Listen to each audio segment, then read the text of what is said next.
Eta, bueno, jarduna bukatzeko Usuri Aboitiz, ez egia? Aboitiz? Bai.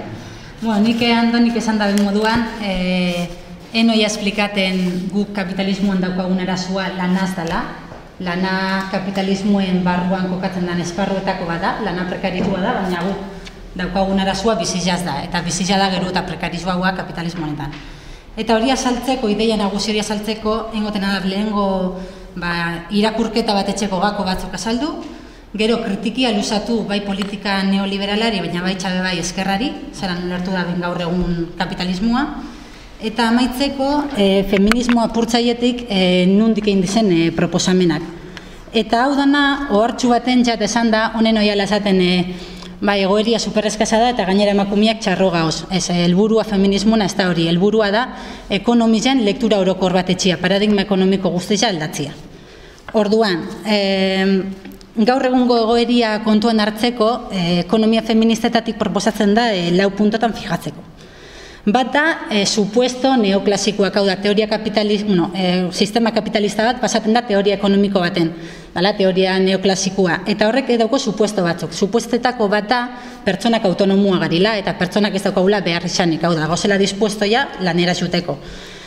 Beste bat hau, autosuficientzia merkatuen bidez lortzen dugula, beste bat rekursuak amaigabiak dizela, razionalidade ekonomiko bat daukagula, eta bar.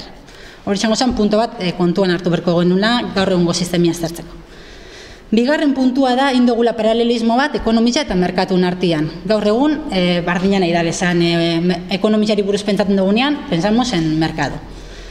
Hirugarren puntua da, danok dakigun moduan, krisi finanzieruak ez taiaban, pentsaten genuan estatuak aurre engutzen aparatuak izango zirila, baina ikusten duguna da, krisisa gaur egun dagoela resolbi duten etxietan. Eta etxiak dizela justamente espazio pribatu batzuk, non horreri aurre etxia tokaxaken. Eta atzan puntu izango zen, merkatuari, gatazka politikoa beti ikusten dugula, merkatuaz lotuta. Hau da, merkatuaz arazo bat daukagunean, orduntzen ikusten dugu gatazkia, baina beste dana ez da gatazkia. Orduan, honekin 4 puntuakin lotuta ze kritika etxen dira feminismotatik. Bat izango zen, autonomizien supuestori, ez? Feminismotatik esaten dena da, ez gara autonomuak, pertsonak interdependentia gara, eta zaintza biharra daukagu. Txikitzatik nagusiak inarte, eta momentu batzotan, gure bizitzetako momentu batzotan, ondik ezo, danok berdugu apoio emozional bat, danok berdugu egunero txan, zainju, berba enalbokuaz. Hori, kontuan hartu berda gaur egungo ekonomia aztertzeko orduan. Bigarren kritikia dator, merkatuen zentraltasun horreri ez, eskerra bai, eta gaur egungo sistemia ulertzen dugunean, etxen dugu paralelismo hori, ekonomia eta merkatuen artean, eta feminismotatik esaten dena da, ekonomien irudikapen etxen dago izeber bat izango basan moduan, eta ekonomia formal dana dago uren gainetik ikusten dan horretan, baina uren azpizan dago beste ekonomi dana ez duguna ikusten, baina dagoen aguantaten ekonomia formal hori. Eta uren azpizan dagoen ekonomi guzti hori da ez hor da induta dagoen lan feminizatu guzti hori. Hortan, gero sartuko gara. Eta hori zelan lortzen dugu gulako eredu ekonomiko bat, argi eta garbi heteropatriarkatuaz eta familia nuklearraz. Feminismotatik argi eta garbi izaten da sistema ekonomiko hau sexuatua dela. Hau da, emakumeak eta gizonezkoak ezberdin kokatzen gara ekonomian, eta ez bakarrik ezberdin, sino euskara ez dakizan izan da, desigual kokatzen gara sistema ekonomiko honetan. Eta ez bakarrik emakumeak eta gizonezkoa, sino femininua eta maskulinua ezberdin konstruiduta dagoz gizarte honetan. Maskulinua dago konstruiduta como el portador del pan eta lanetik sortzen da izaera bada, eta femininua dago sortuta el desvivirse por los demás, zaintzara lotuta, baina bestien zaintzara, ez hainbeste norberen zaintzara lotuta. Eta zelan aguantaten dugu guzti hori? Bai, heteropatriarkatua hau da, desigual kokatuta gizonezko eta emakumezkoak sistema honetan, eta baitzabe familia nuklearren bitxartez. Familia nuklearrak kontuan hartunda dizela espazio pribauak, espazio feminizatuak, etxia oinoko lotzen da espazio feminizatu batekin, eta espazio invisibliak en el sentido de que ez dugula politikia bertatik etxen. Etxian pasatzen dena ez da arazo politiko bat, zina arazo pribatu bata. Eta hor, errepikatu ez, feminismoentzako sistema ekonomiko hau, sistema ekonomiko sexuatu bata, eta oinarrizko egituria da rolbanaketa hau. Ez da zehozara partekoa. Osea, kapitalismoen ardatza, kapitalismoak aurrera etxen badau dau, honea zanaz aurrera etxen da belako. Eta laugarren kritikia dator, gatazkia bakarrik merkatuetatik ikusten dugula. Eta hau bakarrik dator, hau kritika hau dator bat daiz lusatuta eskerrari. Arazoak arazo kolektibua dira, lan arazoa daukagu zenian, edo salarizo arazoa daukagu zenian. Baina beste arazo batzuk, adibidez, lekitxo dana doti antolatuta parejetan, eta ez aukitzia pertsona batea juterik bizitzen, ze parejetan antolatzen gara, hori ez da arazo kolektibo bat, sino antolamendu eredu hori da, zeure problemia da, ez da danok auki berdogun arazo bat, ez da kapitalismoen ondorizo bat. Eta ez hori bakarrik, ez da bakarrik arazo batzuk ez dugu zela arazo ikusten, sino sujeto batzuk ez dugu borrokako sujeto ikusten. Eskerrak bihurtu da bena da, betiko eredu hori, langilina maiatzak bateko karteletan agertzen den pertsona hori bihurtu sujeto hegemoniko de lucha, eta beste pertsona danak sexu langile, etxeko langile, migratzaile, langabetu ikasliak, ez dira kapitalismoen aurka borrokan egon aldizen sujetuak. Orduan, behin hori esan da ez dakit pizkatxino zona badau, feminismoetatik etxen da 5 proposamen zehatz. Bat, ekonomia zer dan berdefinituen berdala. Eta ekonomia jabetun bergara. Ekonomia ezin jala izan zeo zer ez duguna ulertzen, zeo zer periodikoan paso etxen dugu zen horrek ezin jezela izan.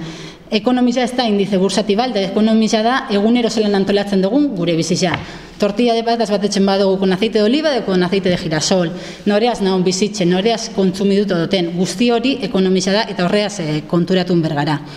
Eta gure sistema ekonomikoen gauza batzuk ondo ez badoia, zadiaz, bolzia ondo ez badoia, bolzia dago txarto, ez dago txarto gure bizitza. Osa, bebaik kokatu behar dugun undago zen arazoak.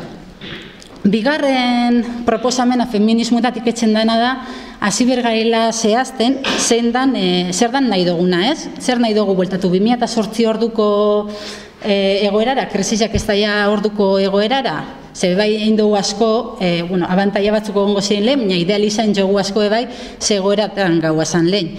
Zezan, egoera bat, naturien esplotazio konstante bat onartzen zana, munduko egoaldien espolizio baten moten zana, eta lan ez ordaindu feminizatuan oinarritzen zana. Orduan, helburua feminismotatik ez da lan batea etxi borrokatzia edo salarizo batea etxi borrokatzia, sino kapitalismoa bera kolokan jartzen hasi bergarela proposatzen da. Eta ez doula beraz galdetu bihar bakarrik zelan lortu berdogun lana, sino zetarako berdogun lana. Hirugarren proposamena feminismotatik izango zen, bi galdera luzatzia. Edo galdera konkretu bat, zein dan gure ongizate eredua. Eta orduan hasi bergaila pentsaten zein dan bizitxiak merezi daben bizi bat, ez? Vidas vivibles edo una vida digna de ser vivida hori galdetzia. Eta orduan hor hasi bergara galdetzen, ia askundia nahi dugun gure bizi eredu moduan, ia desarrollua edo garapena dan gure helburua. Hori, erabaki berdugu zein dan gure proiektu soziala. Eta feminismotatik sumatzen hasten da, helburua ez dela izan bihar barriro indize bursatil bat igotzia, baizik eta aztia danon artian eta danon eztabaiden bitxartez pentsaten, zelan hasi bergarin ja garapenen idea horretatik urteten. Eta hori zelan enberdugu? Zelan antolatuko gara hori lortzeko, feminismoa proposatzen dugu oso argi bat, kenduko merkatuen zentralismo hori gure analizizetatik eta gure ekonomisen konzepziotik, eta ziko gara bizitzen sostengua erdizan jartzen. Hau da, zertzuk lan, zertzuk jarduerak aguantaten dabe gure bizitzak egunerokotasunean. Eta hori izan berda zentrua eta horre gauza defendidu berdira. Ze izan leke bait, egotia jarduera batzuk, ez da benak ezetan sosteni duten gure bizitzak. Eta behin eta berriz guazen errepikatzera bai, konfliktua ja ez daukagula lanaz, sino konfliktua daukagula, ez da lana eta kapitalen artean, sino konfliktua daukagula bizitza eta kapitalen artean. Eskerrak askotan esan dau, bi ikuspuntu guazan ez, merkatua eta beste instituzio handi bat zan estatua, feminismoa gaitzu da dotona oneri borrokagune moduan dira etxiak, eguneroko lekuak. Baina bai galdetzen da, etxe horren transformazioan, ez dizela izan bihar, odolesko etxe betiko filiazinoko etxiak, zino guazen bebai etxe askatzaile hauak edo beste moduko etxe bat zotopaten borrokarako. Baina etxe, estatu eta merkatuetaz gain, da pizkate Andonik esplikada dena, guazen beste era batzuk imaginatzera. Ekonomi soziala eta eraldatzailea, sare sozialak, autogestinoia, ausolana eta beste banku denporak, truke kontuak edo beste eredu batzuk. Horretarako proposatzen da bena da, nundik bideratu behar dugun burrukia. Eta proposatzen da bena da, ez dugula borrokatu bihar betiko sujetuetatik, betiko parametroetatik, langileen ikuspuntotik, sino guazen konfliktua azten onarti invisible egon dizen esferetatik. Eta guazen, bebai, borrokia etxen onarte isilian egon dizen sujetuetatik. Jaztu guingo langiletik berba, sino guazen etxeko langiletatik berba etxen, guazen langile sexualetatik berba etxen, ikaslietatik, langabituetatik, sindikatuak atzanean dago erantzuten pertsona konkretu batzun gatazkiari, eta ez beste dan gatazkiari, ez? Eta amaitzeko, esan, kapitalismoaz daukagun konflikto hau ez zintzala traduzidu kapitalistak obreruen edo obrerua kapitalisten kontra edo gizonak emakumien kontra edo el 1%, el 99% en kontra, sino danok, hemen gauzen danok oso modu ezberdinetan gauz jokatuta sistema ekonomiko honetan, eta artikulazioak oso komplejua dira eta gaur artean gauz kompetentzian. Orduan, daukagu zen opresio eta zapalkuntza honek ezberdinak ulertu berdoguz eta ez amaitzu diskurso oso simplitan eta oso sujetu bakar horretan pentsatzen daben diskurso horretan.